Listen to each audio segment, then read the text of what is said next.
Deixa eu começar te perguntando. Eu acho que, além de você, eu sou a única outra pessoa que lembra, ainda tem memória dos debates sobre os 5 anos de José Sarney na presidência da República. Olha, para mim, não bate ruim a ideia de um presidente ter mandato de 5 anos e não ter reeleição.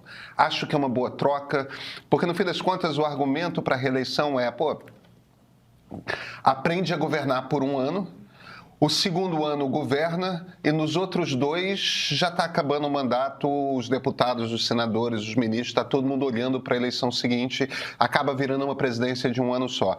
Se você tem reeleição, pelo menos você tem tempo para fazer um trabalho. Mas chegamos à conclusão de que a reeleição está meio que postergando as pessoas no poder, né?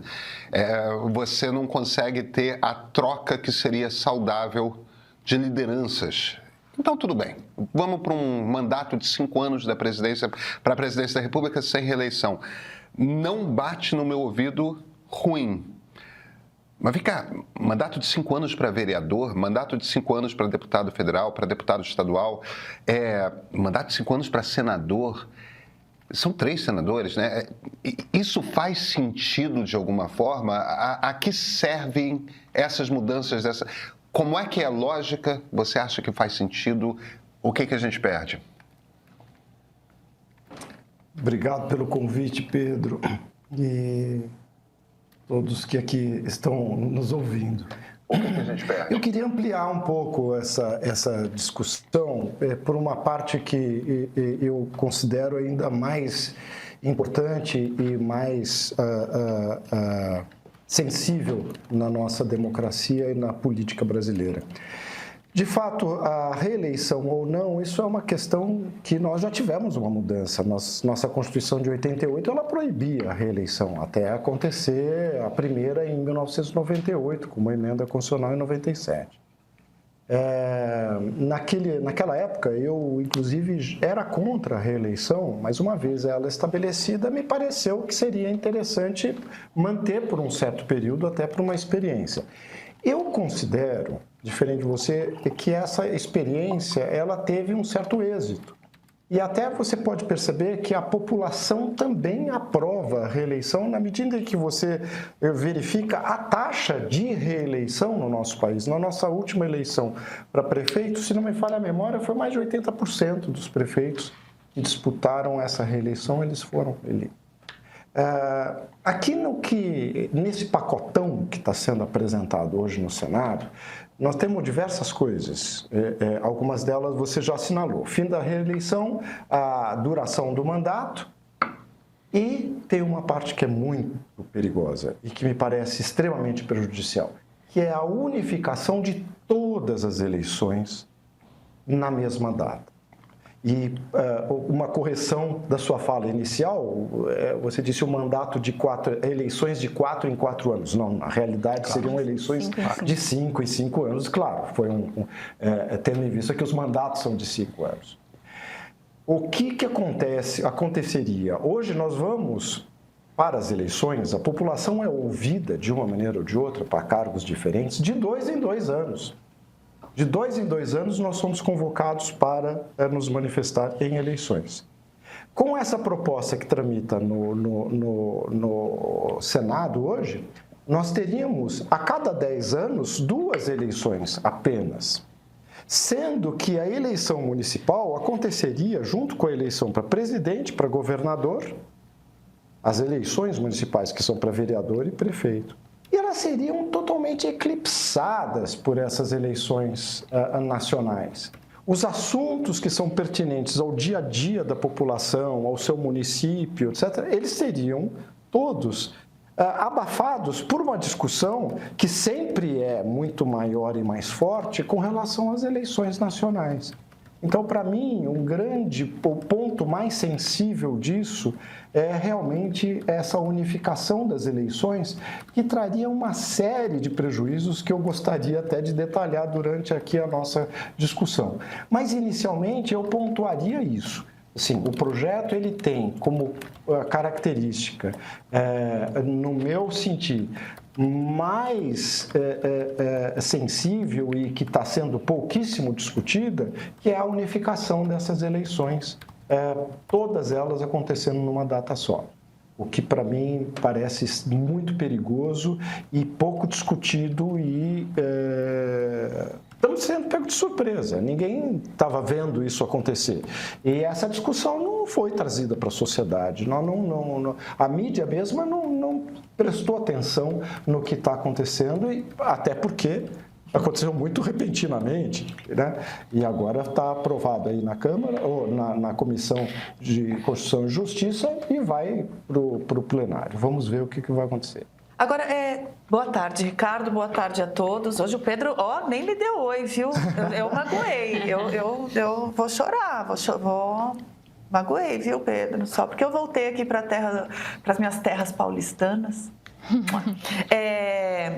Doutor, mas eu acho que, já que esse é um ponto que está te pegando tanto, antes da gente detalhar então a questão do potencial fim da reeleição, de quem perde e de quem ganha com isso, por que você acha que as eleições municipais ficariam eclipsadas pela eleição presidencial? É claro que a gente sabe que a eleição presidencial tende a captar as atenções de uma maneira mais intensa, mas também é um consenso entre analistas políticos que a eleição mais próxima do eleitor, no sentido assim de que ele está mais atento, é a que interfere na cidade dele. Não legislativas municipais, né? Vereador é uma coisa, embora tenha muito um corpo a corpo na campanha da vereança e tal, mas é muito focada no prefeito. Pô, o que esse prefeito ou essa prefeita fez de bom para a minha cidade? Vou votar nele ou não?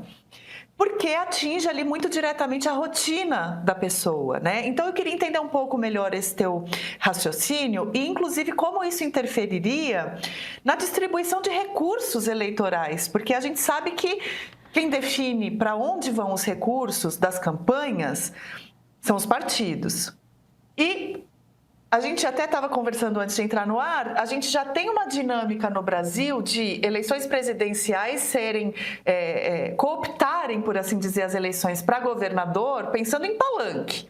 Então, os partidos olham os estados e falam, tá, onde que eu vou construir o melhor palanque para o meu candidato presidencial? Né? Os partidos que têm candidato presidencial com alguma chance fazem muito esse jogo. Os prefeitos não poderiam entrar nesse mesmo jogo, ou só os de capitais? Então, eu queria entender um pouco essa tua preocupação com relação ao desaparecimento da campanha municipal. Veja, muitas das respostas estão na própria pergunta que você me fez. As eleições nacionais para presidente, elas ganham um protagonismo, inclusive, na própria imprensa. Há uma preocupação da mídia nacional, uma mobilização das informações em torno, principalmente, das eleições para presidente da República.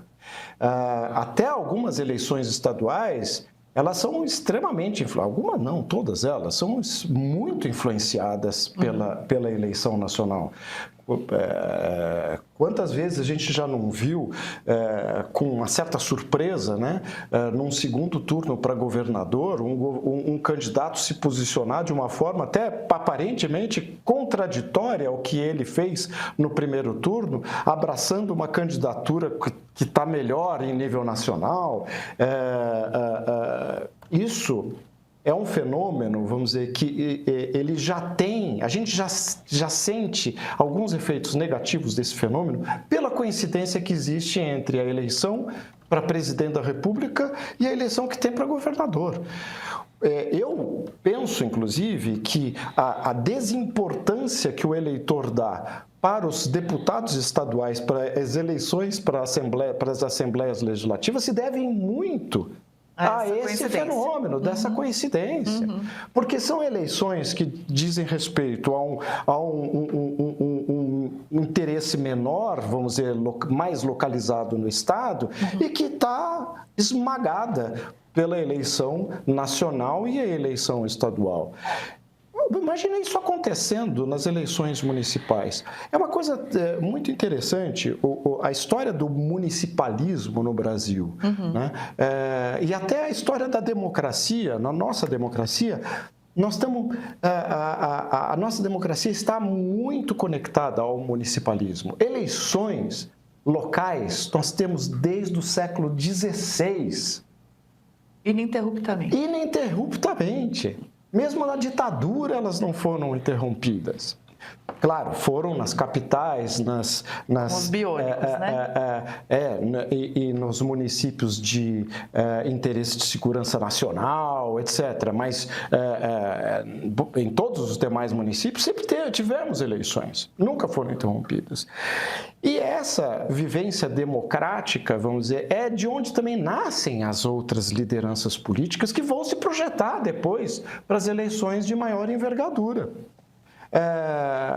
Imagina só, um município médio, pequeno, com candidaturas locais que tem uma certa dificuldade de apresentar seus projetos na mídia e numa mídia que passa, então, a ser tomada por uma eleição de uma envergadura muito maior. E essa parte de financiamento, veja só, hoje o financiamento todo é público. Praticamente 90% do financiamento das eleições vem dos cofres públicos por uma opção feita pelo Supremo Tribunal Federal e até agora não alterada. Esse financiamento sempre choca, né, para a população, assim, olha a quantidade de dinheiro, se você dividir essa quantidade de dinheiro pela quantidade de eleições e candidaturas, não vai ser tão chocante assim. Mas é verdade que esses recursos eles são dirigidos de acordo com uma conveniência política dos partidos. Ora, se os partidos estão disputando eleições para presidente da República, Senado Federal, deputado federal, governador, você acha que esse dinheiro vai chegar nas eleições municipais? Pode ser que chegue, vamos dizer, naquelas candidaturas das capitais que serão menos agora candidaturas de interesse local e muito mais como candidaturas auxiliares e coadjuvantes das candidaturas maiores. Então, são essas que vão receber grandes recursos e vão ocupar também um espaço na mídia. Olha, só para levantar um outro problema, nós passamos por uma eleição municipal aqui em São Paulo, onde os debates ganharam assim, uma relevância extrema, por diversas causas. Parece que faz 10 anos, mas teve uma cadeirada, teve umas coisas assim muito loucas. O seguinte, não vai ter. Bom, calma. Não, expanda teu argumento. Cadeirada talvez seja bom que não tenha, né, doutor?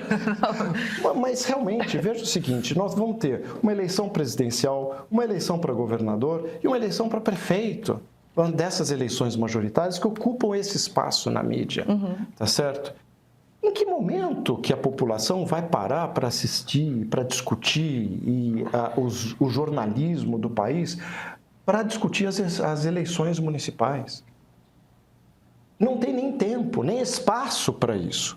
Hoje, as campanhas eleitorais elas são curtíssimas. Essa parte, vamos dizer, que aparece na mídia profissional, principalmente, de debates e tudo mais, que é onde um contraditório qualificado ele se instaura, né? Porque o resto são monólogos livres nas redes sociais e tudo mais. Podcasts. Tem uma grande influência? Tem, mas a parte dialética de discussão, de embate, etc., ela se dá na mídia profissional, nesses espaços. Então, no momento que o jornalismo se coloca frente a frente aos candidatos, etc., não tem esse espaço. Também temos o problema da fiscalização e da administração das eleições pela Justiça Eleitoral.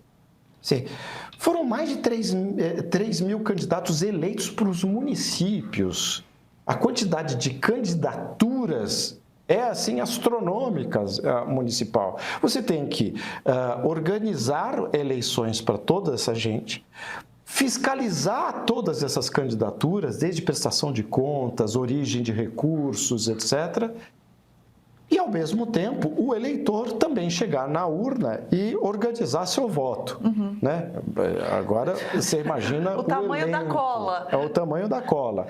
Sim, mas a Justiça Eleitoral sequer tem condições de se aparelhar para esse número de candidaturas e essa a grandiloquência, vamos dizer, de trabalho.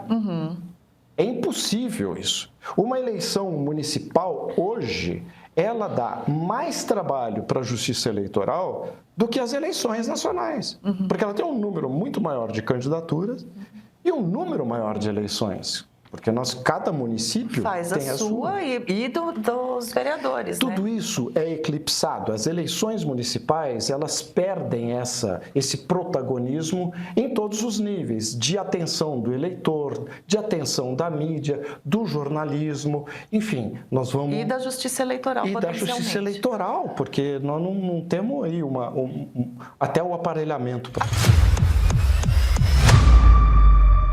Em 2018, Jair Bolsonaro, um político abertamente hostil ao regime democrático, chegou aqui, à presidência da República, pelo voto.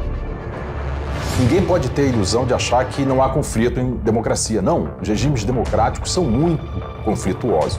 E 4 anos depois se movimentou para continuar aqui, mesmo não tendo votos para isso.